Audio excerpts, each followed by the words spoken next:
Hello everyone, ईदू informatic में आपका स्वागत है। इस वीडियो में बात करेंगे इंजीनियरिंग मैकेनिक्स, जो कि हर एक एग्ज़ाम के लिए इम्पोर्टेंट होगा। इसमें खास करके हम इंडियन कोस्ट गार्ड ज़्यादा इम्पोर्टेंट होगा। तो चलिए वीडियो को शुरू करते हैं। देखिए, सबसे पहले है the unit of force in SI system of unit is, तो न्यूटन होता है। ठीक है, न्यूटन हो जाएगा। चलिए नेक्स्ट क्वेश्चन को देखते हैं। देखिए, निकला है the resultant of two forces P and Q acting at an angle theta is, तो ये होता है √under P square plus Q square plus 2p Q cos theta, यानी बी आंसर सही हो जाएगा। ठीक है, चलिए नेक्स्ट क्वेश्चन को देखते हैं। If the resultant of two forces P and Q acting at an angle theta makes an angle alpha with the force P, तो ये होता है tan अल्फा इक्वल टू होता है tan alpha equal to Q sine theta बटा P plus Q cos theta होता है। ठीक है, तो आंसर सी हो जाएगा। ठीक है, चलिए नेक्स्ट क्वेश्चन को देखते हैं।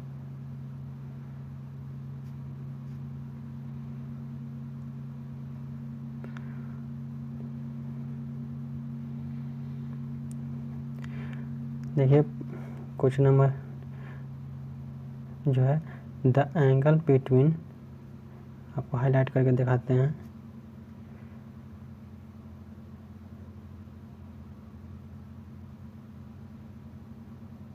देखिए, the angle between two forces when the resultant is maximum, ठीक है, एंड मिनिमम रेस्पेक्टिवली आर, तो ये होता है 0 डिग्री एंड 180 डिग्री, यानी ए ऑप्शन सही हो जाएगा। ठीक है,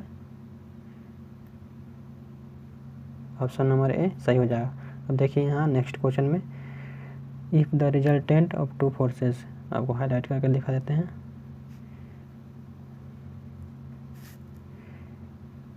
if the resultant of two equal forces has the same magnitude as either of the forces, then the angle between the two forces is, तो 120 डिग्री होता है, यानी डी ऑप्शन राइट हो जाएगा। ठीक है, चलिए नेक्स्ट क्वेश्चन को देखते हैं।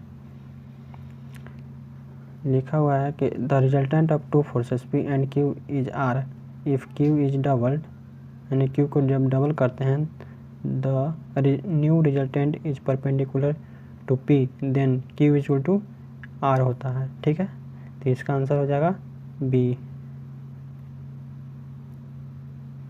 ठीक है, अब देखिए नेक्स्ट क्वेश्चन को। यहाँ पर है two forces are acting at an angle of 120, the bigger force is 40 newton and the resultant is perpendicular to the smaller one, the smaller force हो जाएगा, इसका आंसर 20 न्यूटन हो जाएगा। ठीक है, चलिए नेक्स्ट क्वेश्चन को देखते हैं। A number of forces acting at a point will be in equilibrium if, तो इसका होता है the sum of resolved parts in the vertical direction is 0, यानी सी हो जाएगा एक। ठीक है, और दूसरा हो जाएगा sum of resolve part in horizontal direction is 0, जब दोनों 0 हो जाएगा तो इक्विलिब्रियम में हो जाएगा। ठीक है, तो इसका बी और सी दोनों आंसर हो जाएगा। ठीक है, सी एंड डी। ठीक है, चलिए नेक्स्ट क्वेश्चन को देखते हैं। If a number of forces are acting at a point, क्या एक्ट कर रहा है? पॉइंट पर एक्ट कर रहा है। ठीक है, पॉइंट पर एक्ट कर रहा है, तो कह रहा है कि their resultant is given by, तो इसका रिजल्टेंट बराबर होता है, ठीक है, √अंडर सिग्मा बी का whole square plus sigma H का होल स्क्वायर हो जाएगा, तो इस सभी का रूट अंडर हो जाता है, तो B option is the right हो जाएगा। ठीक है, देखिए यहाँ पे। चलिए नेक्स्ट क्वेश्चन को देखते हैं। If a number of forces are acting at a point, their resultant will be inclined at an angle theta with the horizontal such that, तो tan theta is equal to होता है, यहाँ पर देखिए आपको हम बताते हैं, tan theta is equal to होता है summation of vertical force upon summation of horizontal force. ठीक है, तो ये बी ऑप्शन सही हो जाएगा। चलिए नेक्स्ट क्वेश्चन को देखते हैं। कह रहा है कि concurrent forces are those forces whose lines of action, तो कॉन्करेंट फोर्सेस जो होता है वो उसका लाइन ऑफ एक्शन कहाँ होता है, तो उसका होता है मीट एट वन पॉइंट, एक पॉइंट पर कॉन्करेंट फोर्सेस जो होता है। ठीक है, आपको बता देते हैं,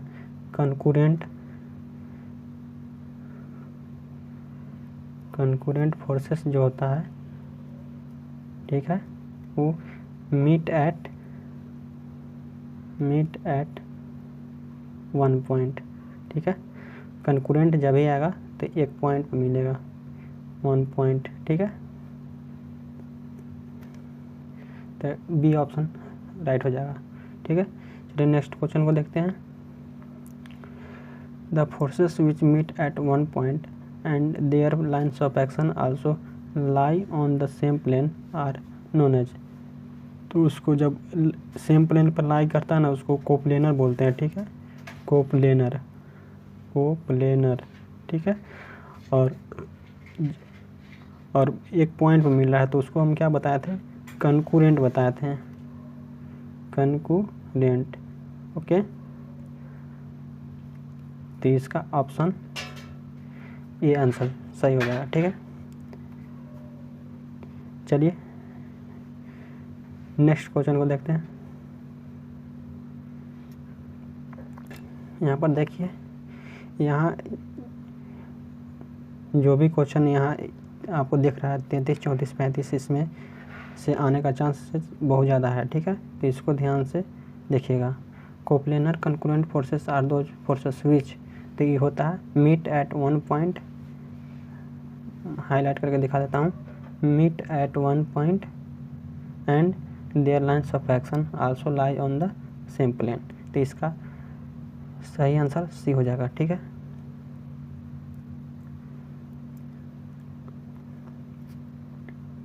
चलिए देखिए नेक्स्ट क्वेश्चन को। कह रहा है कि non coplanar concurrent forces are those forces which, तो इसका आंसर हो जाएगा मीट एट वन पॉइंट, आपको हाईलाइट कर दिखा देता हूँ, मीट एट वन पॉइंट हुआ, but their lines of action do not lie on the same plane, इसका आंसर ये हो जाएगा। ठीक है, अब देखिए नेक्स्ट क्वेश्चन को। यहाँ बोल रहा है कि non coplanar non concurrent forces are those forces which, तो इसका आंसर हो जाएगा बी, यानी कि इसका होता है non coplanar non concurrent forces का होता है do not meet at one point. ठीक है, do not meet at one point and their lines of action do not lie on the same plane. ठीक है, चलिए नेक्स्ट क्वेश्चन को देखते हैं। यहाँ पर है shows the three coplanar forces P Q and R है एक्टिंग एट अ पॉइंट, एक पॉइंट पर मिल रहा है। देखिए जैसा कि यहाँ पर आपको दिख रहा होगा फिगर में, सॉरी यहाँ पर दिख रहा है आपको फिगर में, यही फिगर के बारे में चर्चा किया गया है। ठीक है,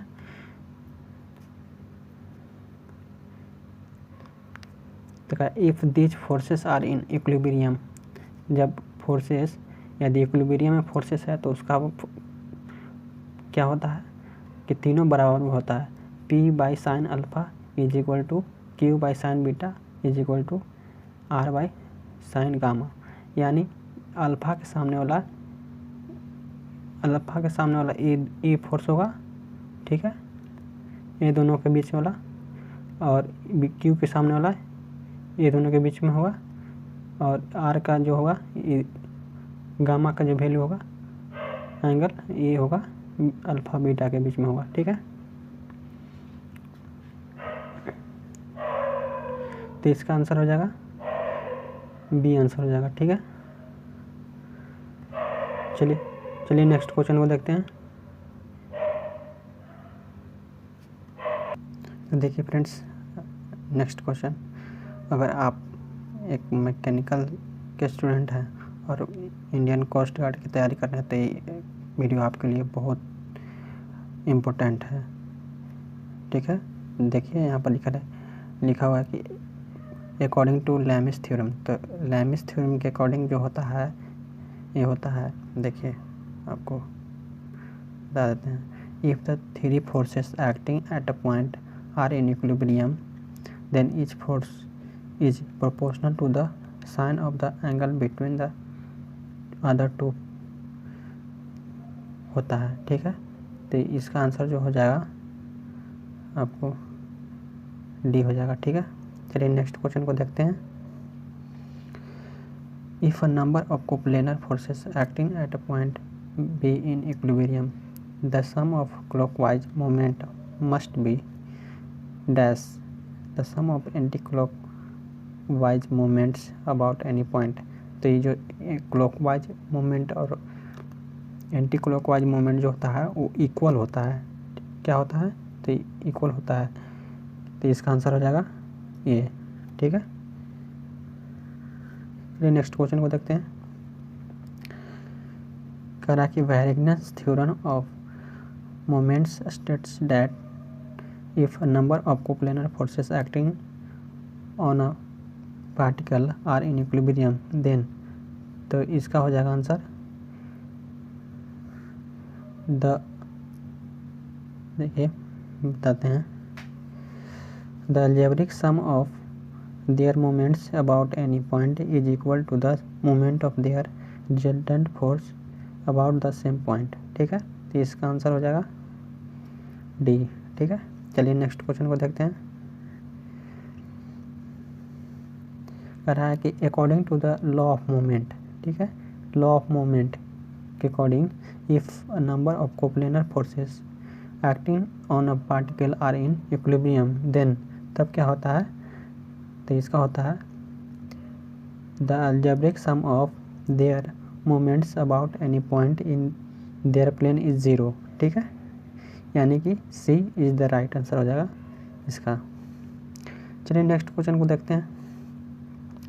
the forces which lines of action are parallel to each other and act in the same direction are known as.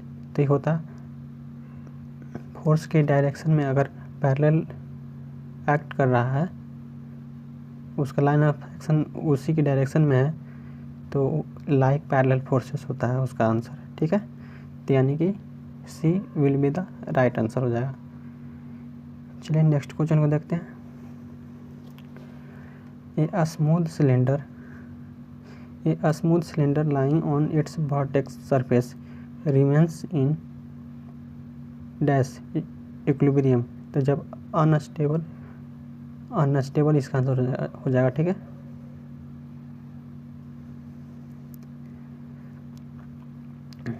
चलिए नेक्स्ट क्वेश्चन को देखते हैं। Three forces acting on a rigid body are represented in magnitude, direction and line of action by the three sides of a triangle taken in order.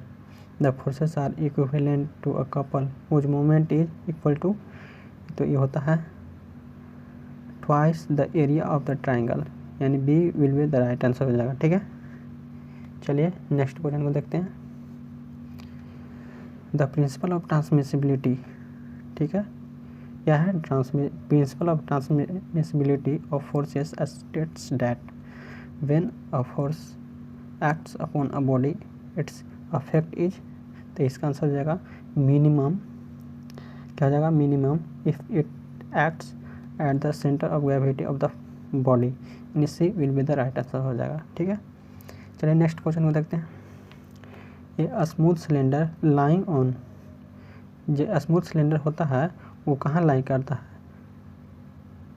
तो करा lying on dash in neutral equilibrium the horizontal surface हो जाएगा इसका answer. क्या हो जाएगा?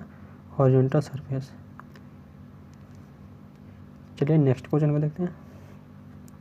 देखिए बोल रहा है कि एक कपल प्रोड्यूस, तो कपल क्या प्रोड्यूस करता है? तो रोटेशनल मोशन प्रोड्यूस करता है, रोटेशनल, ठीक है, मोशन।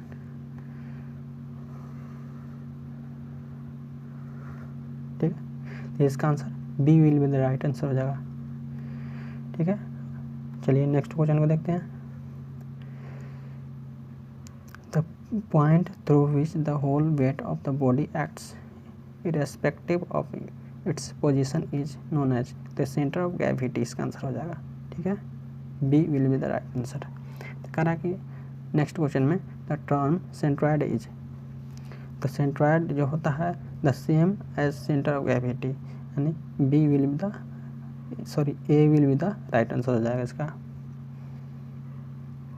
चलिए नेक्स्ट क्वेश्चन को देखते हैं।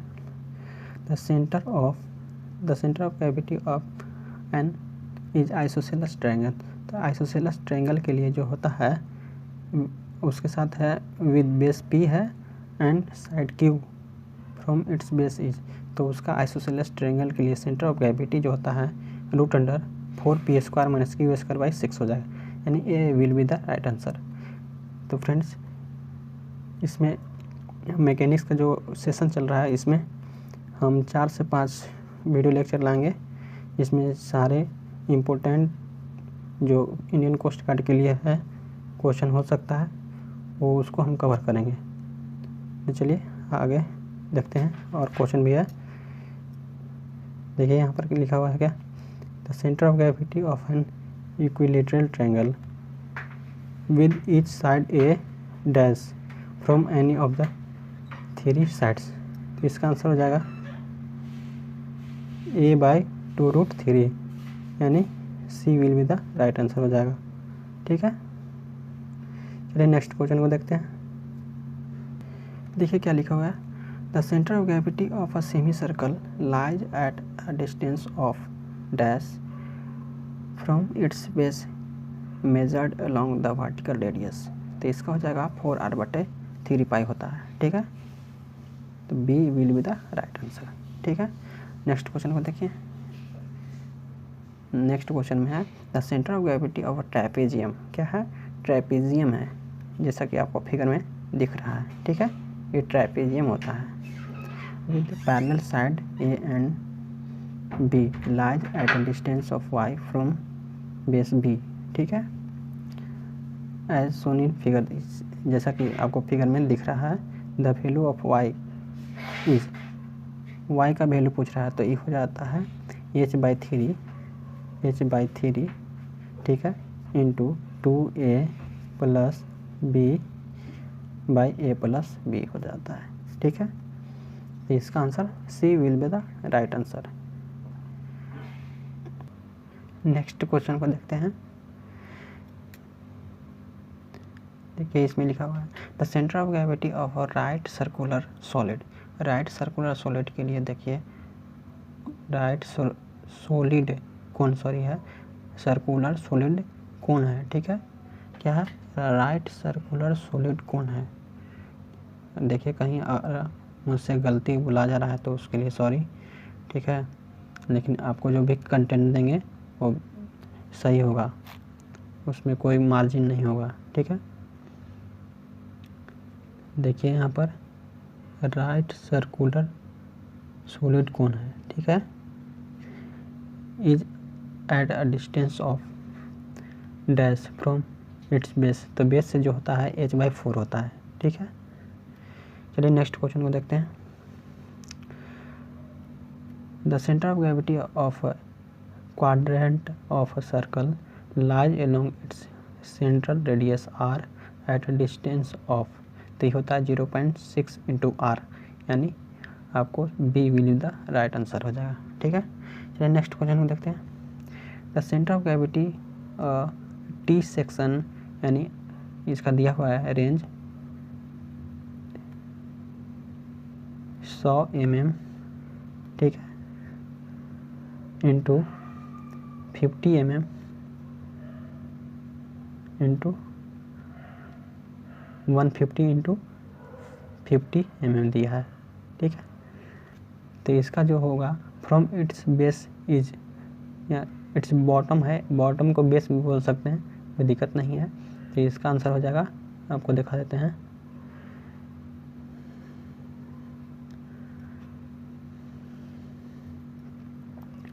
इसका जो आंसर हो जाएगा वो C will be the right answer हो जाएगा, ठीक है। 87.5 mm, ठीक है। नेक्स्ट क्वेश्चन को देखते हैं। बॉटम मैंने देखिए यहाँ पर आपको समझा देते हैं, टॉप और बॉटम क्या है, मिड क्या है। तो देखिए इसको अगर बेस मानते हैं तो ये बॉटम हो गया, इसको बेस मान लेते हैं, यहाँ पर बेस मान लेते हैं, ठीक है। तो ये बॉटम हो जाएगा, ठीक है। ये इसके बीच में से गुजरेगा तो ये हो जाएगा मिड हो जाएगा, ठीक है। और ये हो जाएगा टॉप। तो आई होप आपको समझ में आया होगा। चलिए नेक्स्ट क्वेश्चन में देखते हैं। Moment of inertia is the, तो मोमेंट ऑफ इनर्शिया जो होता है वो सेकेंड मोमेंट ऑफ फोर्स भी होता है, ठीक है। सेकेंड मोमेंट ऑफ एरिया भी होता है और सेकेंड मोमेंट ऑफ मास भी होता है, इसीलिए इसका आंसर हो जाएगा D will be the right answer. चलिए नेक्स्ट क्वेश्चन को देखते हैं। The unit of moment of inertia of an area is, तो मोमेंट ऑफ इनर्शिया का जो यूनिट होता है वो मीटर के पावर 4, ये बहुत इम्पोर्टेंट है, ठीक है। बहुत सारे एग्जाम में ये पूछा गया है क्वेश्चन, ठीक है। तो इसको आप याद कर लीजिएगा, D will be the right answer हो जाएगा। चलिए नेक्स्ट क्वेश्चन को देखते हैं। A spherical body is symmetrical about its perpendicular axis according to Routh's rules. देखिए रूथ रूल्स जो होता है, रूथ रूल्स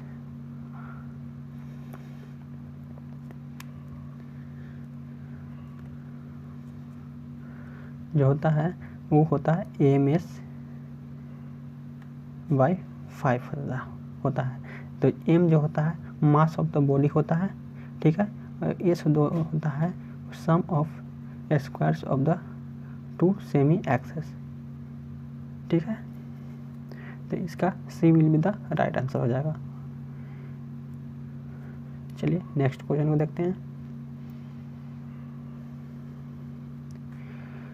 देखिए इसमें लिखा हुआ है मास moment of inertia of uniform thin rod of mass m, ठीक है, एंड लेंथ l है about it's mid point.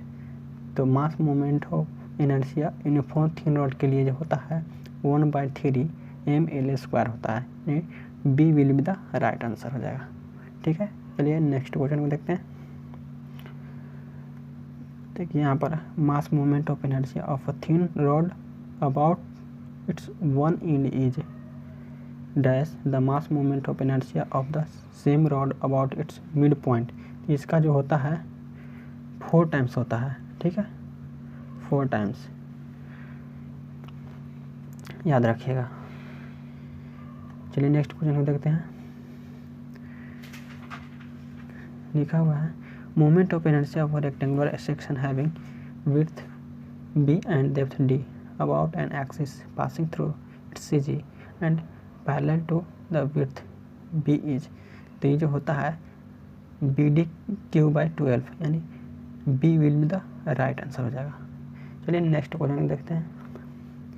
Moment of inertia of rectangular section having width b and depth d about an axis passing through CG it's CG and parallel, वहाँ देखिए आपको हम बता देते हैं, यहाँ पर पूछा है पैरेलल टू द विड्थ, ठीक है, और यहाँ पर पूछा है डेप्थ के, तो इसमें हो जाएगा उल्टा हो जाता है, DB/12 हो जाएगा यहाँ पर, ठीक है।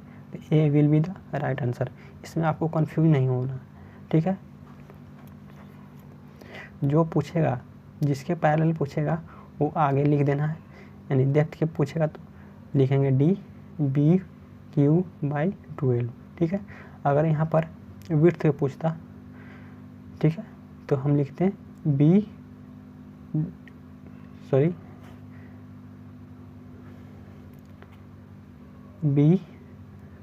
डी क्यू बाई 12 होता है। किसके अकॉर्डिंग? विड्थ के अकॉर्डिंग। ठीक है, लिख देते हैं विड्थ। ठीक है, ये है डेप्थ के अकॉर्डिंग है। ठीक है, चलिए नेक्स्ट क्वेश्चन को देखते हैं। The moment of inertia of a square of side A about an axis passing through its centre of gravity. तो इसका जो होता है मोमेंट ऑफ इनर्शिया स्क्वायर का, तो ए बाई ए के पावर 4/12 होता है, यानी C will be the right answer हो जाएगा। ठीक है, चलिए देखिए नेक्स्ट क्वेश्चन को।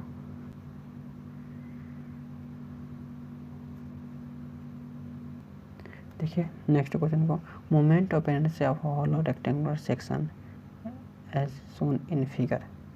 इस moment of inertia hollow rectangular section का निकालना है आपको। ठीक है,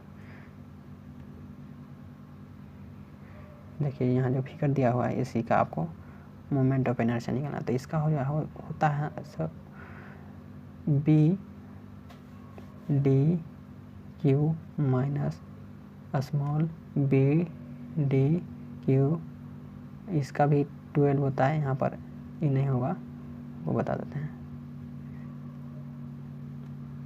दोनों का अलग अलग बट्टा होता है। अगर आप एलसीएम लीजिएगा तो वही आएगा, लेकिन अलग अलग लिख सकते हैं इसको। ठीक है, तो इसका answer A will be the right answer हो जाएगा। चलिए नेक्स्ट क्वेश्चन को देखते हैं। Moment of inertia of a circular section about its diameter D. तो डी के अकॉर्डिंग जो होता है वो होता है पाई डी के पावर 4/64 होता है। ठीक है, D will be the right answer हो जाएगा इसका। चलिए नेक्स्ट क्वेश्चन को देखते हैं। Moment of inertia of a circular section about an axis perpendicular to the section is. तो ये हो जाता है पाई डी के पावर 4/32, यानी C will be the right answer. ठीक है, चलिए नेक्स्ट क्वेश्चन को देखते हैं।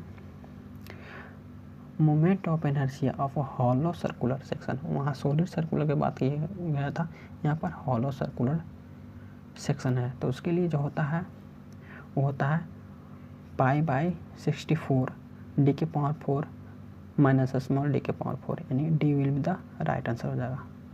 ठीक है, नेक्स्ट क्वेश्चन को देखते हैं। Moment of inertia of triangular section of base B and height h about an axis passing through its CG and parallel to the base is. तो हो जाता है इसका BSQ/36, यानी D will be the right answer हो जाएगा इसका। चलिए नेक्स्ट क्वेश्चन का देखते हैं। Moment of inertia of a triangular section of B and height h about an axis through it's base is. तो ये जो होता है बेस के अकॉर्डिंग BHQ/12, यानी C will be the right answer हो जाएगा। चलिए देखते हैं नेक्स्ट क्वेश्चन को। According to parallel axis theorem the moment of inertia of a section about an axis parallel to the axis through centre of gravity that is.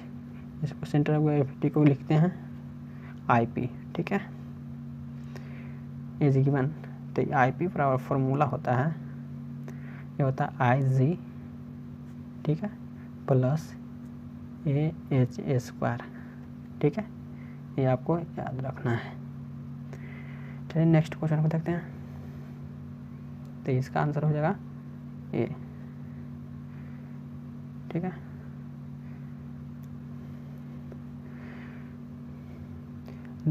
देखिए the moment of inertia of a thin disc, क्या है, thin disc है, of mass m and radius r about an axis through its centre of gravity and perpendicular to the plane of the disc is.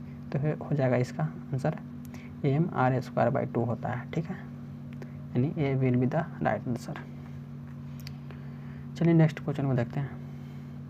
The moment of inertia of a thin rod है, ठीक है, thin rod है of mass m and length l about an axis through its centre of gravity and perpendicular to its length. तो ये हो जाता है ml²/12 and D will be the right answer. The moment of energy of solid cylinder, यह है solid cylinder है, of mass m and radius r and length l about the longitudinal axis और polar axis है। तो ये हो जाता है mr²/2 एंड ये will be the right answer. चलिए नेक्स्ट क्वेश्चन को देखते हैं। The moment of energy of thin spherical shell है, ठीक है, ऑफ मास m है and radius r about its diameter is. तो ये जो होता है 2mr²/3 यानी B will be the right answer हो जाएगा, ठीक है।